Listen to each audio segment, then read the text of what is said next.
Graça e paz, eu sou o pastor Jaime Teixeira, da comunidade cristã Resgatando Vidas para o Senhor Jesus. Eu venho neste momento trazer uma mensagem de Deus para você. Se encontra no livro do profeta Isaías, no capítulo 40, versículo 1, 2 e 3, que diz a palavra: Consolai, consolai o meu povo, diz o vosso Deus. Falai benignamente a Jerusalém, e bradai-lhe que a sua servidão é acabada e que a sua iniquidade está expiada e já recebeu em dobro da mão do Senhor por todos os seus pecados. A voz do que clama no deserto: preparai o caminho do Senhor, endireitai o ermo da vereda ao nosso Deus. Aqui nós estamos lendo uma palavra profética que Isaías registrou aqui no capítulo 40, para que nós possamos ter hoje a consciência de qual seria a nossa missão, a missão de pregar o Evangelho do Senhor. E nós devemos sempre trazer a mensagem de consolação aos ouvidos do povo, dizendo, aqui ao povo de Deus: falai benignamente, como diz aqui, a Jerusalém, e bradai. Quer dizer, a nossa função é bradar neste dia, nesta hora, neste momento, aos ouvintes de cada pessoa agora, que a sua iniquidade, é como diz aqui, eu vou ler de novo, Isaías 40, verso 2, falai benignamente a Jerusalém e bradai-lhe que a sua servidão é acabada. Quer dizer, você deixou de ser servo, você agora tem de Deus uma promessa, que a sua iniquidade está expiada e que já recebeu em dobro da mão do Senhor por todos os seus pecados. Quer dizer que Deus te deu perdão e te deu uma credibilidade. Então Isaías deixou aqui uma mensagem que nós deveríamos pregar, bradar e gritar, para que o povo pudesse entender que os seus pecados, as suas iniquidades já estão expiados. E o próprio Jesus, ele também registra aqui no livro de Lucas, no livro de Lucas, no capítulo 24, a partir do verso 47, que as pessoas possam entender que Jesus mandou que pregasse a remissão dos pecados, Mas Jesus falou: pregue o arrependimento e a remissão dos pecados. Então, uma vez que a pessoa se arrepende e volta para Deus, as pessoas têm a remissão dos pecados.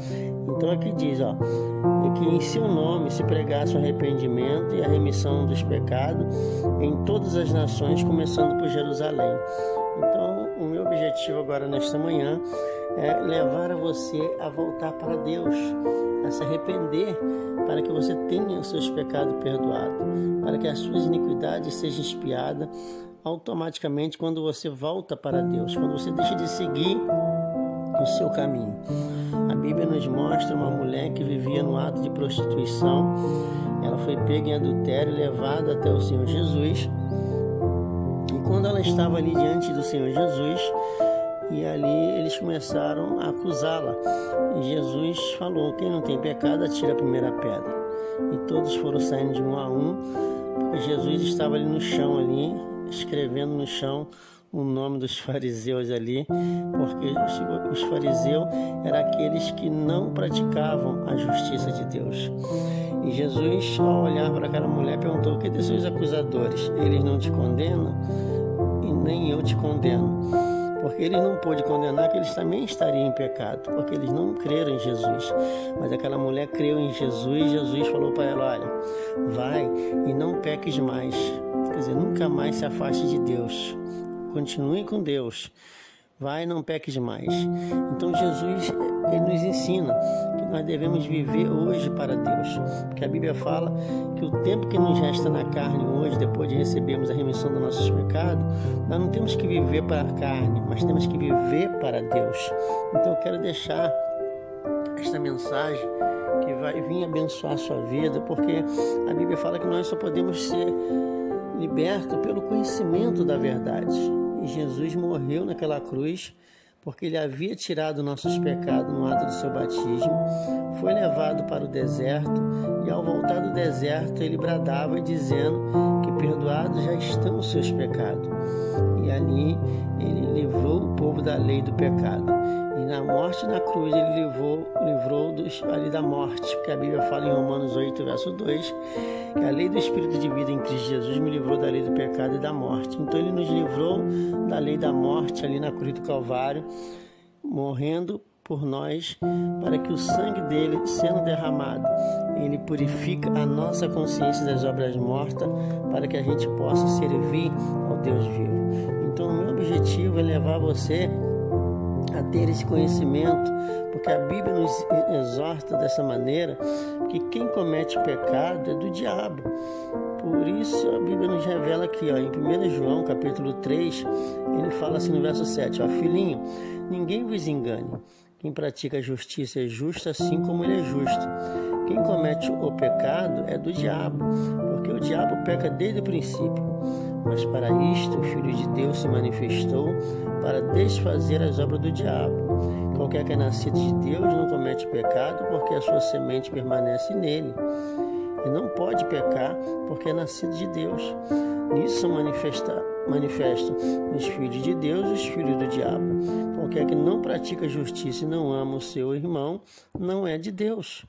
Então, querida, hoje o nosso objetivo é nós exercermos o primeiro mandamento, que é amar a Deus acima de todas as coisas. Mas também o segundo mandamento, que é amar o teu próximo como a ti mesmo. Então, quando nós conseguimos colocar esses dois mandamentos em prática, nós podemos ter a confiança e a certeza que nós temos Deus no coração. A própria Bíblia fala, aqui em 1 Pedro, no capítulo 4, versículo 1, a seguinte: ora, pois já que Cristo padeceu por nós na carne, armai-vos também com este pensamento, que aquele que padeceu na carne já cessou do pecado, para que no tempo que vos resta na carne, não vivais segundo as concupiscências dos homens, mas segundo a vontade de Deus. Então a vontade de Deus é que você viva para Deus, porque Cristo Jesus, ele fez uma obra perfeita para te dar uma condição de vida, uma condição para que você alcance o reino dos céus. A Bíblia ela é repleta de promessas, que nos fala da nossa redenção, das nossas remissão. Então eu quero que você medita comigo no Romanos, carta de Romanos, capítulo 6. Nós vamos ler aqui a partir do verso 9, dizendo: sabendo que havendo Cristo ressuscitado dos mortos, já não morre, e a morte não terá mais domínio sobre ele. Pois quanto a ter morrido de uma vez, morreu para o pecado, mas quanto viver, viver para Deus. Assim também vós considerai-vos como os mortos para o pecado, mas vivo para Deus em Cristo Jesus nosso Senhor. Não reine, portanto, o pecado em vosso corpo mortal, para lhe obedeceres em suas consciências. Nem tampouco apresentei os vossos membros ao pecado por instrumento de iniquidade, mas apresentai-vos a Deus como vivo dentre os mortos, e os vossos membros a Deus como instrumento de justiça. Porque o pecado não terá domínio sobre vós, pois não está debaixo da lei, mas debaixo da graça. Amado, quem está debaixo da graça, ele tem a certeza que ele não está debaixo da lei do pecado, porque Cristo Jesus nos livrou da lei do pecado e da morte. Aí ele fala aqui, nós vamos ler Romanos 6, verso 14, porque o pecado não terá domínio sobre vós, pois não estáis debaixo da lei, mas debaixo da graça. Pois que pecaremos porque não estamos debaixo da lei, mas debaixo da graça? Aí Paulo responde: de modo algum.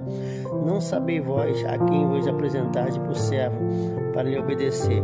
Sois servo daqueles a quem obedeceis? Ou do pecado para a morte, ou da obediência para a justiça?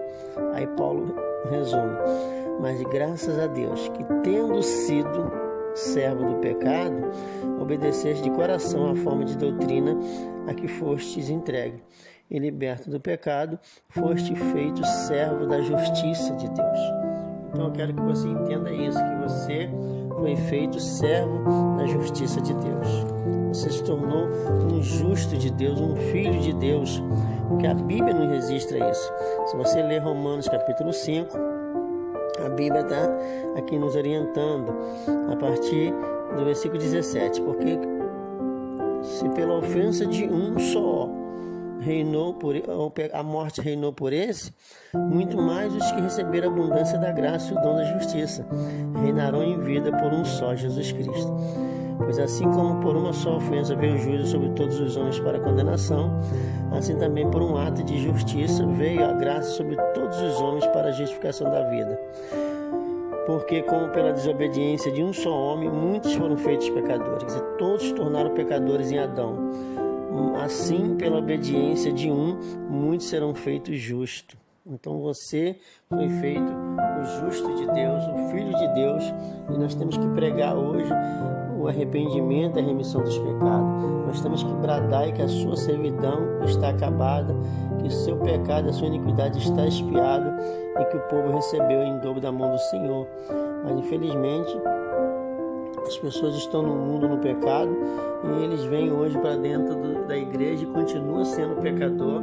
Eles não tomam posse, eles não passam a conhecer a verdade, e eles vivem ali dizendo que é membro do corpo de Cristo e ainda em pecado.